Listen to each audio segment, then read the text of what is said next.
Hello, I'm going to go over the karyotyping lab that you're working on in this week's packet.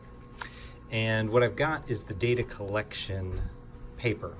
Now you had a karyotype paper where you had to cut out all the individual chromosomes.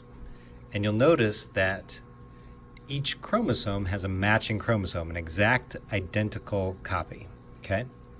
So I have 2 of this chromosome, 2 of that chromosome, 2 of this chromosome, 2 of that chromosome, and I'm starting to lay them out onto the paper. The tallest 2 go first, the second tallest goes second, and so on and so forth, going from tallest all the way down to the smallest. 22 is going to be the smallest. X and Y, which you can see here, are labeled X and Y, so don't cut off that X and Y. That's going to help you place those. They'll get glued right there.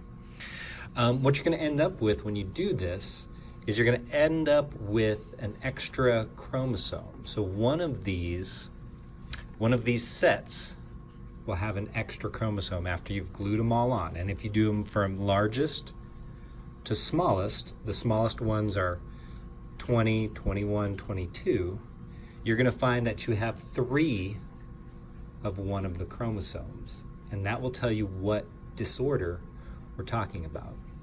A normal set of chromosomes always has 2. If there's 3 instead of the 2 chromosomes, that is a genetic disorder, a chromosomal disorder. Okay, so make sure you have all of this done, and then down here, you're going to use this guide to figure out which disorder is represented up here. If you have any questions, see myself or Mr. Lindemann. Take your time. It takes a while to cut out these chromosomes and glue them onto the paper after matching them all up. Come see us if we can help. Thank you very much.